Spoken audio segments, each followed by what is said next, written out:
Salut à toi et bienvenue sur ma chaîne, sur la vidéo de la semaine. Ou alors bienvenue sur ma chaîne si c'est la première fois que tu vois une de mes vidéos. Et bravo à toi si tu as cliqué pour le titre et que tu cherches de l'aide. Je vais faire cette vidéo accompagnée de mon chien qui dort sur moi. Car sait-on jamais, peut-être que ça pourra t'apporter un peu de joie comme moi ça peut en apporter un peu aussi. Voilà. Alors, est-ce que tu es légitime de demander de l'aide? Est-ce que tu vas assez mal pour demander de l'aide? À qui demander de l'aide selon la gravité de ton mal-être? Comment savoir tout ça? C'est ce que je vais t'expliquer dans cette vidéo. Sache que quoi que tu as, un manque d'énergie, juste l'impression d'être dépassé, une tristesse, de l'angoisse, des idées noires, sache que c'est normal de demander du soutien. Et surtout, tu n'es pas seul. On va commencer par voir à qui on peut demander de l'aide le plus simplement possible et on ira vers les choses les plus professionnelles. Ce que je vais te dire, c'est des choses que j'ai appliquées sur moi et qui m'ont aidé moi,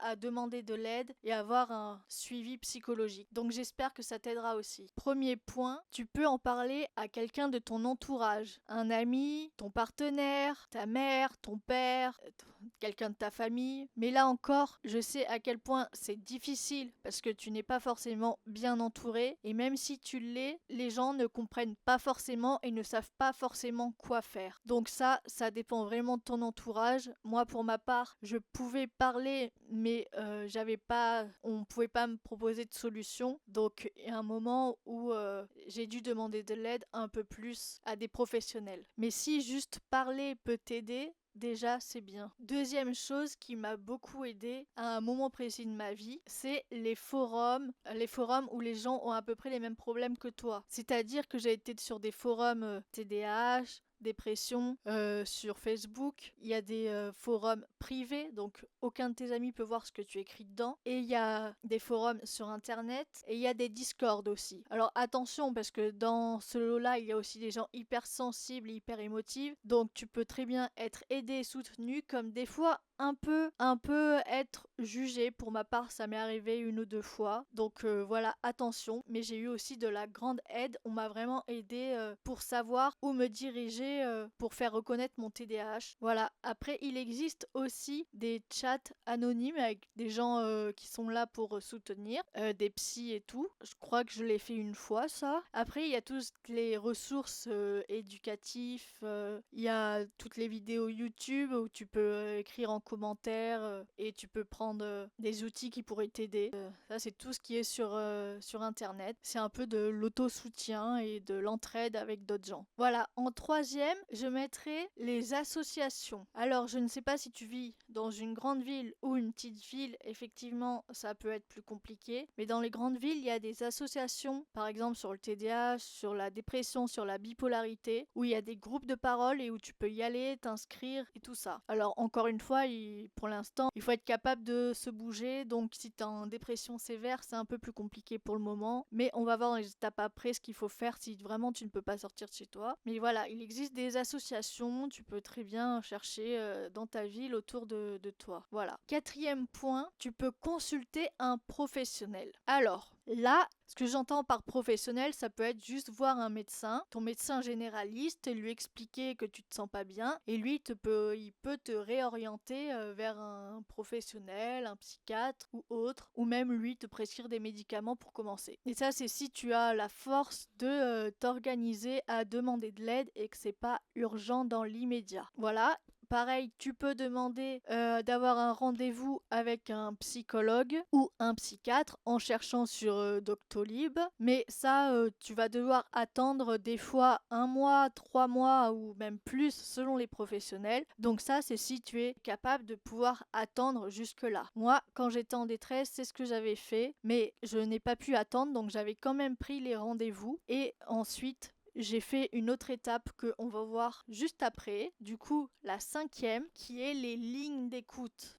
Et oui, et j'ai mis longtemps à faire ça, mais ça m'a énormément aidé. Et c'est là on va voir si par exemple tu te sens pas légitime. Comme moi, je me sentais pas légitime d'aller assez mal alors que j'allais vraiment mal. J'ai appelé en premier SOS Amitié. Parce que SOS Amitié, c'est pas forcément pour les gens en trop grosse détresse psychologique. Tu peux appeler pour à peu près n'importe quelle problématique. Donc si t'as un doute et tu te dis ouais je vais pas assez mal, tu peux appeler SOS Amitié comme j'ai fait et eux s'ils sentent que ils peuvent rien faire, eh ben ils vont te réorienter comme moi ce qui s'est passé parce que SOS Amitié c'est des gens c'est pas des psys, c'est des gens comme des gens juste volontaires pour être à l'écoute des gens avec une problématique. Voilà. Et après ça du coup, il y a le 3114 qui est le numéro du prévention de suicide. C'est pour ça que moi je l'avais pas appelé parce que je me sentais pas en grande difficulté et finalement c'est SOS Amitié qui m'avait redirigé vers le 3114. Là, ce sont que des professionnels, des psychologues qui répondent. Donc ils sont formés et vous pouvez expliquer ce qui se passe et tout. Vous n'êtes pas obligé d'être au bord du suicide pour les appeler. Je les ai appelés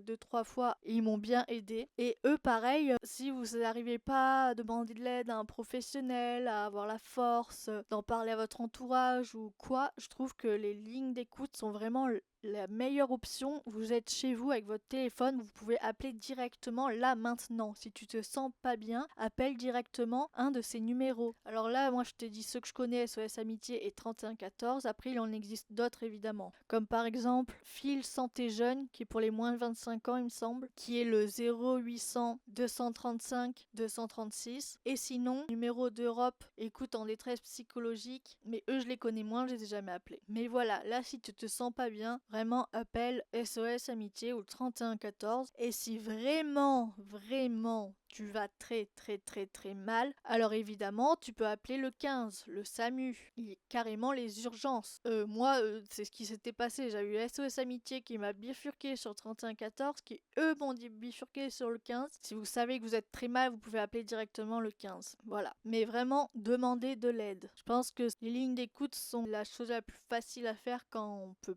rien faire d'autre et qu'on ne peut pas attendre. Et si vous avez un peu peur de parler au téléphone comme moi, rassurez-vous, ils sont vraiment gentils. Et sinon, il y a toujours l'option demander de l'aide en ligne. Mais ça, je connais moins, mais je sais qu'on peut demander de l'aide à des professionnels et parler par chat. Mais je suis pas sûre que ce soit très convaincant. Donc vraiment, n'hésitez pas à appeler. C'est anonyme en plus. Enfin, il me semble. Enfin, SOS Amitié, c'est anonyme. Après, le reste, peut-être pas, parce que quand ils ont vraiment besoin de vous aider, il faut... voilà. Et sixième point, les urgences. Allez directement aux urgences ou appelez le 15 comme j'ai dit précédemment. Voilà. Voilà, j'espère que ça t'aura aidé. Prends soin de toi. Si tu te reconnais, tu as le droit d'avoir de l'aide. Et on est dans un pays où on a la chance d'avoir plus ou moins de l'aide facilement. Donc demande de l'aide, du soutien. Il existe des solutions. Demande de l'aide là où ça te paraît le plus accessible pour toi. Tu n'as pas traversé ça seul. Prends soin de toi. Et moi je te dis à bientôt. Salut!